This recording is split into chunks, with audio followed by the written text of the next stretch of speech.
ഇലെന്ന മലക്കങ്ങ് ഊതിയാൽ മക്കളെ, അതൊന്നും പെട്ടെന്നല്ല. ഈ ദുനിയാവിൽ ഏറ്റവും ശിറാറുൽ ഖൽഖ് മാത്രമുണ്ടാകുമ്പോഴാ ഇസ്രാഫീൽ എന്ന മലക്ക് ഊതുന്നത്. അതിന്റെ മുമ്പ് അണുമണി തൂക്കം ഈമാനുള്ളവരെ മുഴുവനും പടച്ച റബ്ബ് യമനിൽ നിന്ന് ഒരു കാറ്റ് വന്നിട്ട് മരിപ്പിക്കുന്നതാ. അല്ലാഹ് കഴുതകളെപ്പോലെ മൃഗങ്ങളെപ്പോലെ പരസ്യമായിട്ട് വേശ്യാവൃത്തിയും മറ്റും നടത്തുന്ന അത്രക്കും നാശകാരികളായ ജനങ്ങൾ മാത്രം ഉണ്ടാകുമ്പോഴാ ഖിയാമത്ത് നാൾ സംഭവിക്കുന്നത്.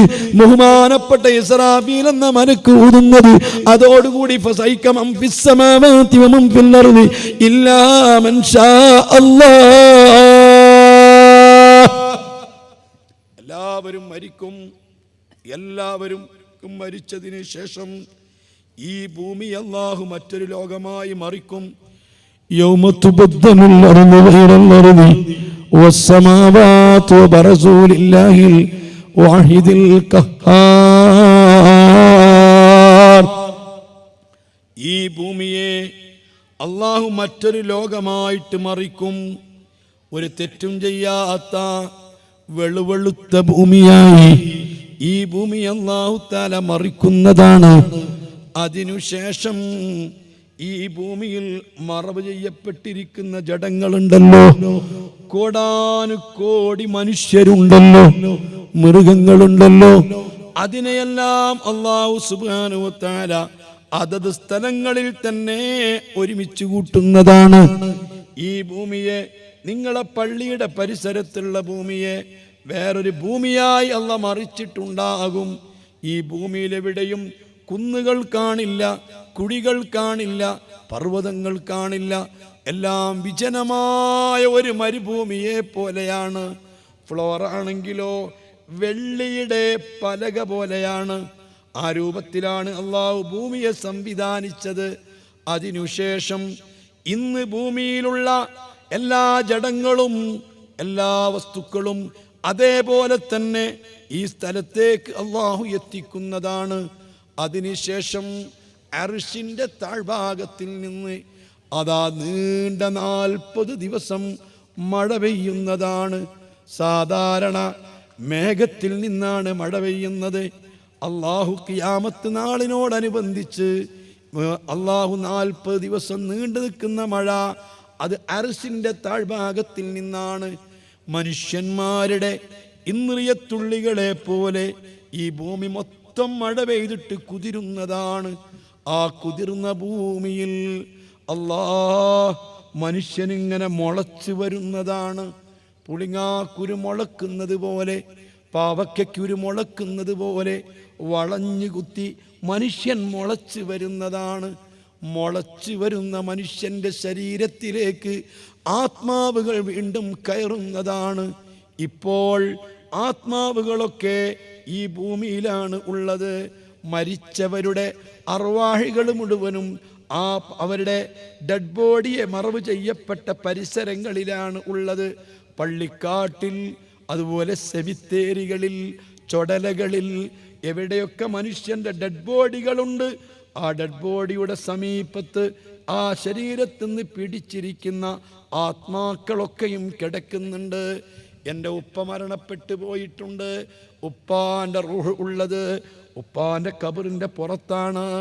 മഹാനായ സയ്യിദ് ഷരീഫ് മദനി തങ്ങളെ ഹദ്റത്തിലേക്ക് ചെന്നാൽ സയ്യിദ് ഷരീഫുൽ മദനി തങ്ങളെ റൂഹ് ഉള്ളത് ആ ഖബറിൻ്റെ ഉള്ളിലല്ല, മറിച്ച് ആ മക്ബറയുടെ പുറത്താണ്. ഇങ്ങനെയാണ് ഓരോരുത്തരെയും അർവാഹികളുള്ളത്. ഈ ഭൂമിയുടെ ഉപരിതലത്തിലുള്ള അർവാഹികള് ഇസ്രാഫീൽ എന്ന മലക്ക് ഊതുമ്പോൾ ഇവിടെ നിന്ന് പാറിപ്പോകുന്നതാണ്. പാറിയിട്ട് ഈ സൂറെന്ന കാഹളത്തിൽ ചെന്ന് ഒളിക്കുന്നതാണ്. ഈ സൂറെന്ന കാഹളത്തിൽ കോടിക്കണക്കിന് ചെറിയ ചെറിയ ഹോളുകളാണ്. ആ ഹോളുകളിൽ തേനീച്ചക്കൂടിനകത്തുള്ള പലകയ്ക്കകത്തുള്ള ഹോള് പോലത്തെ ഹോളുകളാണ്. അതിൽ ആത്മാവുകൾ ചെന്നൊളിക്കും. രണ്ടാമത് ഊതുമ്പോ ആത്മാവുകൾ മുഴുവനും പാറി വരും. അത് പാറി വന്നിട്ട് അതത് ബോഡിയിലേക്ക് രണ്ടാമതും കയറുന്നതാണ്. അങ്ങനെ കയറിക്കഴിഞ്ഞാൽ ഓരോ മനുഷ്യനും അവനവന്റെ ഖബറിന്റെ അടുത്ത് ഇരിക്കും.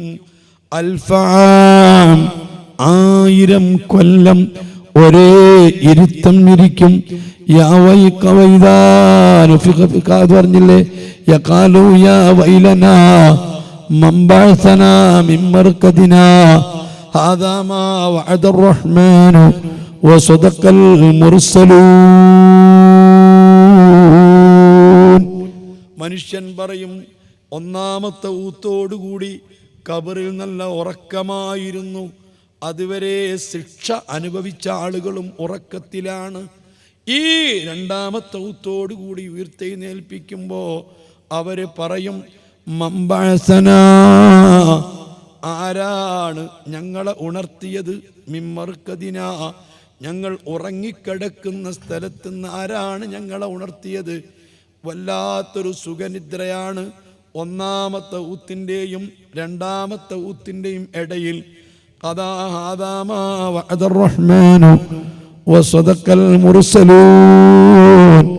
ഇത് നേരത്തെ തന്നെ റഹ്മാനായ റബ്ബ് നമ്മോട് പറഞ്ഞതാണ്. പ്രവാചകന്മാരൊക്കെ സത്യം പറഞ്ഞു, മുഅ്മിനീങ്ങൾ പറയുന്നതാണ്. ഇതാണ് ലോകത്തുള്ള മഹാഭൂരിപക്ഷം ആളുകളും അംഗീകരിക്കാതെ പോയത്, ഉൾക്കൊള്ളാതെ പോയത്. മനുഷ്യൻ മരിച്ച് ദ്രവിച്ച് മണ്ണായി കഴിഞ്ഞാൽ വീണ്ടും ഉയർത്തെഴുന്നേൽപ്പിക്കും എന്ന് പറയുന്നത് ഉൾക്കൊള്ളാൻ കഴിഞ്ഞില്ല. ലോകത്തുള്ള ഭൂരിപക്ഷം ജനങ്ങളും അങ്ങനെയാണ്. ആ ആളുകളാണ് അത്ഭുതപ്പെടുന്നത്. അല്ലാഹ് ഇത് സംഭവിച്ചുവല്ലോ, ഉയർത്തെഴുന്നേൽപ്പിച്ചുവല്ലോ, നമ്മളൊക്കെ രണ്ടാമത് വീണ്ടും എഴുന്നേറ്റല്ലോ, ഇനി ബാക്കിയുള്ളതും സംഭവിക്കുമല്ലോ, ഇനി വിചാരണ നടക്കുമല്ലോ, ഇനി ഗ്രന്ഥങ്ങൾ വായിപ്പിക്കപ്പെടുമല്ലോ, സ്വർഗം ലഭിക്കുമല്ലോ, നരകം ലഭിക്കുമല്ലോ, പാലം കടക്കേണ്ടി വരുമല്ലോ, ഈ പറഞ്ഞ സർവ കാര്യങ്ങളും ഇനി സംഭവിക്കുമല്ലോ. ഉയർത്തെഴുന്നേൽപ്പ് സംഭവിച്ചല്ലോ. അതുകൊണ്ട് ഇനി എന്ത് ചെയ്യണമെന്നറിയാതെ 1000 കൊല്ലം ആ ഖബറിന്റെ അടുത്ത് ആ രൂപത്തിൽ ഇരിക്കുമെന്ന് റസൂലുള്ളാഹ്. അള്ളാഹുവിന്റെ റസൂല് പറഞ്ഞ് വിശ്വസിക്കലല്ലേ നമുക്ക് നിർവാഹമുള്ളോ? അറിവിന്റെ മാപ്പിനി കൊണ്ട് അളക്കാൻ കഴിയില്ലല്ലോ. ഇതൊന്നും കണ്ടുപിടിക്കാൻ മെഷീനുകൾക്ക് കഴിയില്ലല്ലോ. ഇതൊക്കെ പറഞ്ഞ മുത്തുനബി പറഞ്ഞ് അംഗീകരിക്കലല്ലേ നിർവാഹം.